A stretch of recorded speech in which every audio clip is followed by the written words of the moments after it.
Merhaba arkadaşlar, ben Elif Prenlise. Bebeğim Örgülerim örgü kanalıma yeniden hoş geldiniz. Bir sonraki videomda sizlere bu çimen yelek modelinin anlatımını yapacağım. Ön hazırlık olarak da şu görmüş olduğunuz örnek çalışmasını şimdi küçücük bir çalışmayla size anlatacağım arkadaşlar. Şişime toplamda 2, 4, 6, 8, 10, 12, 14, 16, 18, 20, 22, 24, 26, 28 ilmek attım ve 3 diş haroşa boyunca örgümü ördüm.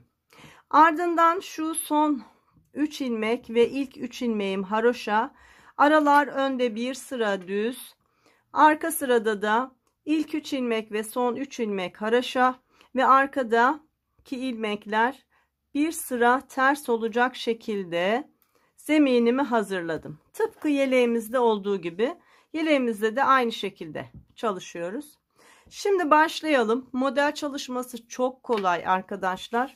Her türlü örgünüzde, yetişkin ya da bebek örgünüzde kullanabileceğiniz güzel bir model çalışması. Evet, başlıyorum. İlk 3 ilmeğim haroşa örgü. 1, 2 ve 3 ilmeğimi haroşa ördükten sonra düz ilmeklerim var. Bir ilmek düz örüyorum. Bunu kenar kısımda bir ilmek boşluk olabilmesi için, model bölünmesin diye, daha güzel örgümüzün içerisine yerleşsin diye bir ilmeği normal düz örüyorum. Ardından 1, 2, 3, 4 ilmeğim var. Şu ilk 2 ilmeği bakın soldan sağa doğru birlikte örerek kesiyorum. Sıradaki 2 ilmeğin yönlerini değiştiriyorum. Ve bu 2 ilmeği de sağdan sola doğru birlikte örerek kesiyorum. Arada 4 ilmek düzüm var. 4 ve 4'ün katları üzerine kuruluyor bu çalışma. 1, 2, 3, 4 ilmek düzümü örüyorum. Ve sıradaki 4 ilmeğe aynı uygulamayı yapıyorum. İlk 2 ilmeği soldan sağa doğru birlikte düz olarak örüyorum. Yanındaki 2 ilmeğin yönlerini değiştirip düzeltiyorum ve ikisini birlikte örüyorum. Tekrar araya 4 düz ilmek örüyorum. 1, 2, 3 ve 4. Sıradaki 2 ilmeğe yine aynı çalışmayı yapıyorum. Soldan sağa doğru 2 ilmeği birlikte örüyorum. Ardından yanındaki 2 ilmeğin yönlerini değiştiriyorum ve bu 2 ilmeği birlikte örüyorum. Bakın sıra sonunda 1, 2, 3 ilmek haroşam ve 1 ilmek düzüm var. Yine bir düzümü örüyorum ve 3 ilmek haroşayla sıramı tamamlıyorum. Tam 3 tane örnek çalışması yaptık. 1, 2, 3. Model 4 sıradan oluşuyor arkadaşlar. Birinci sıramızı ördük. Arkada ikinci sıramızı örüyoruz. Arka sıralarda sadece ters örgü olarak örüyoruz. İlk 3 ve son 3 ilmeğim haroşa. İlk 3 ilmeğimi haroşa örgü ördüm. İpi kendime aldım.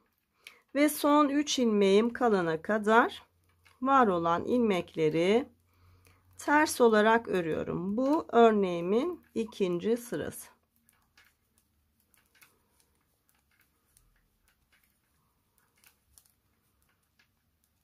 İlmek sayım azaldı. Çünkü kesimler yaptım. Şimdi son 3 ilmeğim yine haroşa örgü. Haroşa olarak ördüm ve sıramı tamamladım. Şimdi örgümüzün 3. sırasını örerken şurada eksiltmiş olduğumuz ilmekleri tekrar yerine koyacağız arkadaşlar. Başlayalım. İlk 3 ilmeğim haroşa. 1, 2, 3 ilmek haroşamı ördüm. Kenar ilmeğim var bir tane. Onu düz olarak ördüm. Şimdi bir önceki sırada kesim yapmış olduğum ilmekler bunlar. Bakın ne yapıyoruz. Şimdi bu 2 ilmeğin arasında bakın şöyle bir yuva oluşuyor. Bu yuvanın içerisine batıyorum ve bir ilmek çıkartıyorum. Ardından sıradaki 2 ilmeği düz örgü olarak örüyorum. 1 ve 2. Bir ilmek daha çıkarmamız lazım. Geliyorum yine aynı yuvaya batıyorum ve bir ilmek çıkartıyorum. 4 ilmeği 2 ilmeğe indirmiştik.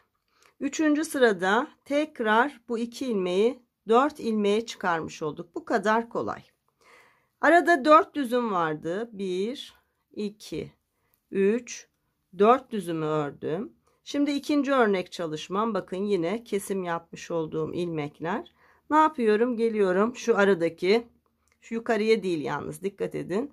Aradaki boşluğa batıp bir ilmek çıkarttım. Sonra 2 ilmeğimi düz örgü olarak ördüm. Tekrar aynı yuvaya batarak bir ilmek daha çıkarttım. Yine 4 ilmek oldu. Arada 4 ilmeğimiz var. 1, 2, 3, 4 ilmeğimi düz ördüm. Tekrar örnek çalışmamın olduğu yerdeyim. Battım. Bir ilmek çıkardım. Sıradaki 2 ilmeği düz örgü ördüm. Tekrar aynı yuvaya battım ve bir ilmek daha çıkarttım. Bir düz ve 3 ilmek haroşayla sıramı tamamladım. 3. sıramızda bitmiş oldu. Kesmiş olduğumuz ilmekleri tekrar yerine koyduk. 6 ilmeğimiz eksilmişti. 6 ilmek artırmış olduk. Şimdi örgümüzün, modelimizin son sırası 4 sıradan ibaret demiştik.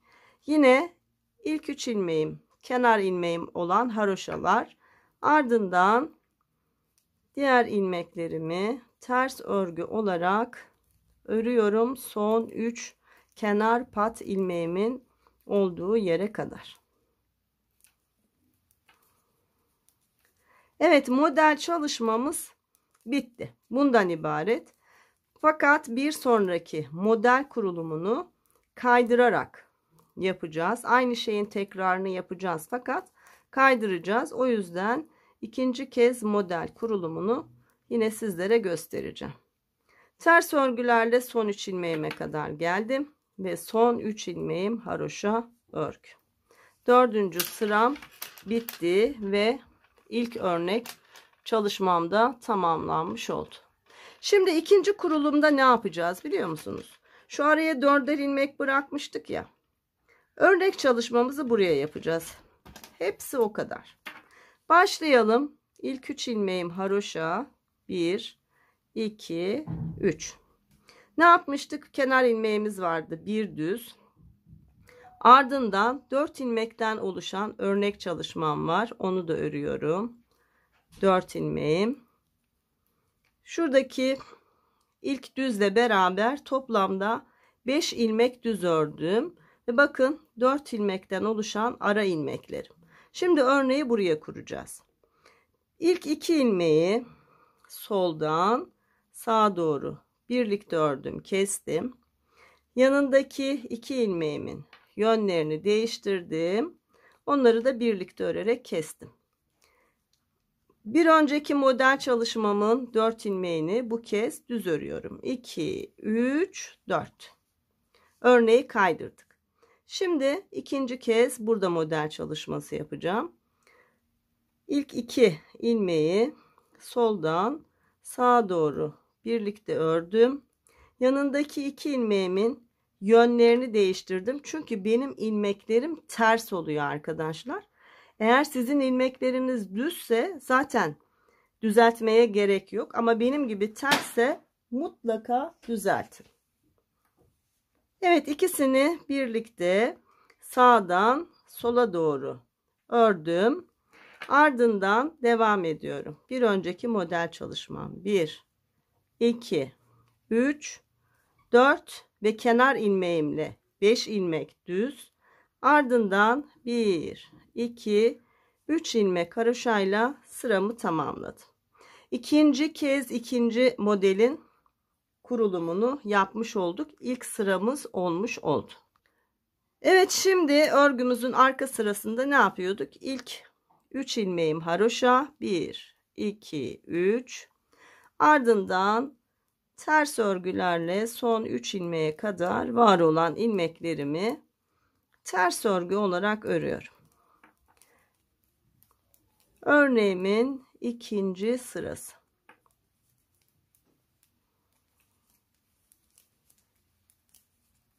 Sıra sonunda 3 ilmeğim kaldı. Bu 3 ilmeği de haroşa örgü olarak ördüm ve ikinci sıramı tamamlamış oldum. Bakın.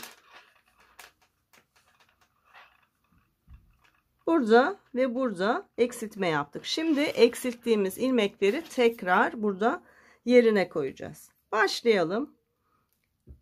1, 2, 3 haroşadan sonra 1, 2, 3, 4, 5 ilmek düz ördüğümde kesim yapmış olduğum ilmeklerin olduğu yere geldim.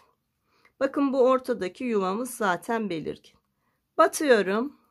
Bir ilmek çıkartıyorum. Ardından sıradaki bu 2 ilmeği düz örgü olarak örüyorum. Tekrar aynı yuvaya batıp bir ilmek daha çıkartıyorum. Yine 4 ilmeğim oldu. Devam ediyorum. Arada 4 düzüm var. 1, 2, 3 ve 4. İkinci örnek çalışmamın olduğu yer. Yine yuvaya battım. Bir ilmek çıkardım. Ardından sıradaki 2 ilmeği ördüm. Geldim. Tekrar aynı yuvaya batıp bir ilmek daha çıkardım. Burada da eksilttiğim ilmekleri yerine koymuş oldum. 1, 2, 3, 4, 5 düz ve 3 ilmek haroşayla sıramı tamamladım. Üçüncü sıramızı ördük. Son sıramız örgümüzün arka tarafı. İlk 3 ilmeğim haroşa. Ardından var olan ilmekleri ters örgü olarak örüyorum.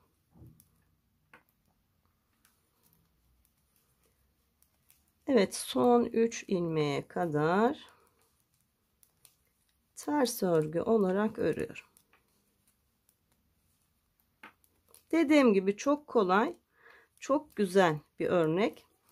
Her türlü örgünüzde, her türlü örgü modelinizde bu örneği uygulayabilirsiniz. Son 3 ilmeğe kadar ters örgülerle ördüm. Son 3 ilmek kenar pat ilmeğim haroşa. Haroşa örgü olarak ördüm ve sıramı tamamladım. Ne yaptık? Burada bir örnek çalıştık. Sonra burada bir örnek çalıştık. Artık birbirinin hep tekrarı olacak. Şimdi 3. kez örnek çalışmamızı tıpkı 1. sırada yaptığımız yerden yapacağız. Sonra buradan yapacağız. Hep böyle kaydırarak devam edecek. Son kez 3. kurulumu göstereyim. 1, 2, 3 ilmek haroşadan sonra bir ilmek kenar ilmeğimi ördüm. Ve bakın bir önceki model çalışmamın olduğu ilmekler. Yine ilk 2 ilmeği soldan sağa doğru birlikte ördüm. Ardından sıradaki 2 ilmeğimin yönlerini değiştirdim. Sağdan sola doğru birlikte ördüm. Arada 4 düzüm var. 1, 2, 3, 4.